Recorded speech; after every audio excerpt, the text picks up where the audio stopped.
अस्सलाम वालेकुम नाज़रीन। नाज़रीन अभी काफ़ी लेट है, मैंने वीडियो करनी नहीं थी, लेकिन बीबीसी न्यूज़ उर्दू पर मैंने एक खबर पढ़ी और उसके बाद वीडियो करना ज़रूरी हो गया था नाज़रीन। एक ऐसी खबर है जिसके बाद नाज़रीन मेरे लिए शीशा देखना मुश्किल हो गया है। हम लोग नाज़रीन भेड़िए हैं, दरिंदे हैं। यकीन माने इतने खौफनाक किस्म के नाज़रीन हम लोग ठग हैं। बल्कि मैं खबर आपके सामने रखूंगा, आप लोग सर पकड़ लेंगे कि भाई ये हुआ क्या है। बल्कि पहले आपके सामने रखेंगे। फिर नाज़रीन पेशावर के अंदर तहरीक इंसाफ का जलसा हो रहा है। खैबर पख्तूनख्वा में पेशावर में जलसा कल है, लेकिन लोग आज रात को नाज़रीन मशालें जलाकर वहां पर पहुंच गए। बड़ी इंटरेस्टिंग डेवलपमेंट है, वो भी आपको बताते हैं। लेकिन सबसे पहले नाज़रीन ये बीबीसी न्यूज़ उर्दू की खबर है।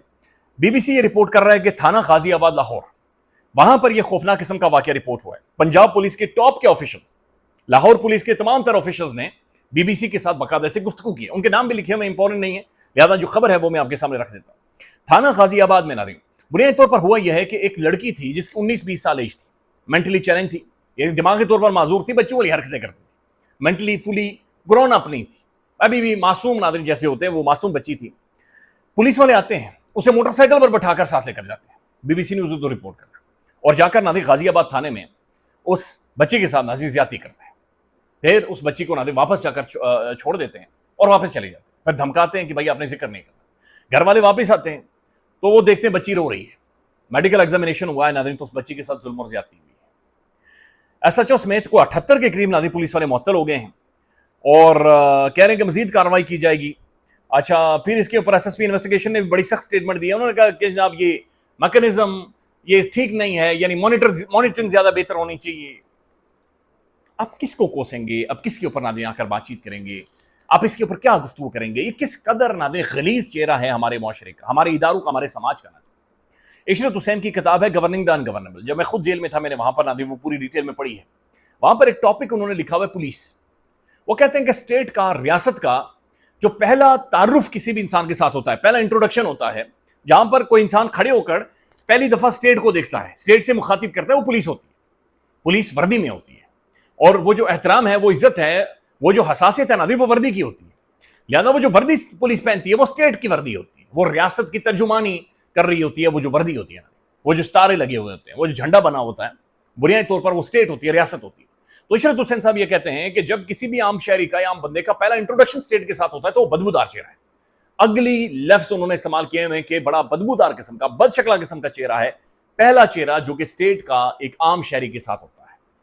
19-20 साल की लड़की, मेंटली ग्रोन अप नहीं है, बच्चों वाली मासूम हरकतें करती है, मिस्कीन है, बिल्कुल खत्म हो चुके हैं नाज़रीन, बेचारी भीख मांग रही है। पुलिस वालों ने नाज़रीन गाजियाबाद थाने के, उन्होंने उस बच्ची को भी नहीं छोड़ा, उस उधर भी नहीं छोड़ा।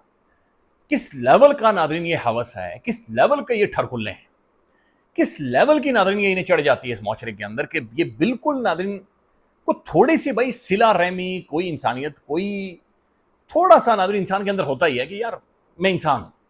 तो थोड़ा सा नाज़रीन को अपनी औलाद जहन में आ जाती है, अपने घर की को खातून जहन में आ जाती है।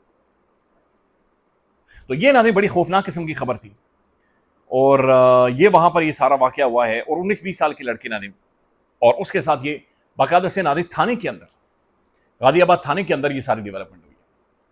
परेशान करना नाज़रीन, सिस्टम कोलैप्स नहीं कर गया, ये सिस्टम बदबूदार है।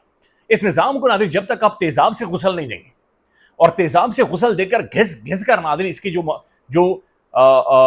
मनोसत है ना, ये क्या लफ्ज़ है पता नहीं, मैं खबर पढ़ने के बाद मेरे जहन से निकल गया।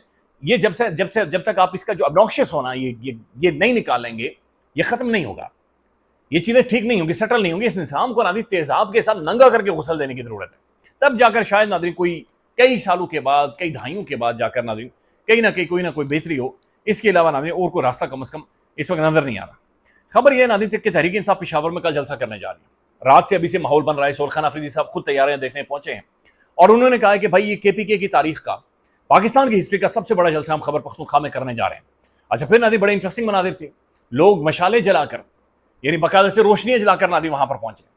देखिए नाज़रीन, मैं हमेशा एडवोकेट हूं डेमोक्रेसी का। मैं हमेशा एडवोकेट करता हूं कि पॉलिटिकल डिस्कशन होनी चाहिए, लोग बाहर निकले, अपने जज्बात का इजहार करें, गुफ्तगू होनी चाहिए माशरों के अंदर। माशरों में नाज़रीन माशरे कुकर की तरह होते हैं और हल्का हल्का नाज़रीन उनके अंदर स्पेस दी जाती है ताकि वो गैस निकलती रहे, गैस जमा ना हो। डेमोक्रेसी का बुनियादी तौर पर मतलब यह कि आप बात कर सकें, और बात भी आप इख्तिलाफ कर सकें, और इख्तिलाफ से भी बढ़कर आप चीख सकें, आप चिल्ला सकें। This is called democracy. Democracy सिर्फ ये नहीं है ना वोट डालना, डेमोक्रेसी ये भी है कि भाई जब मेरा वोट पड़ा, لیکن مجھے وہ رائٹس نہیں ملے تو پھر میں احتجاج کر سکتا ہوں, یعنی میں چیخ سکتا ہوں. تو ڈیموکریسی اس چیخ کا نام ہے, جمہوریت, کہ بھائی آپ کھڑے ہو کر سڑک پر یہ چیخ چلا کر کہہ سکتے ہیں میرے ساتھ زیادتی ہوئی, میرے ساتھ ظلم ہو رہا ہے. آپ کی بات سنی جائے نہ سنی جائے وہ بات کی بات ہے, لیکن وہ جو آپ کے اندر کا غبار ہے وہ باہر نکلتا ہے. زیادہ جلسے ہونے چاہیے, جلوس ہونے چاہیے, پولیٹیکل ایکٹیویٹیز ہونی چاہیے, سیمینارز ہونے چاہیے. یہ ڈیولپمنٹس ناظرین بہت زیادہ ضروری ہیں. اب ناظرین تحریک انصاف جو پشاور کے اندر جلسہ کرنے جا رہی ہے, اس سے پہلے یاد رکھیں علیمہ خان صاحبہ نے بڑی تگڑی مومنٹم ایک کے پی کے اندر بنایا ہے, اور علیمہ خان صاحبہ کی طرف لوگ آئے ہیں.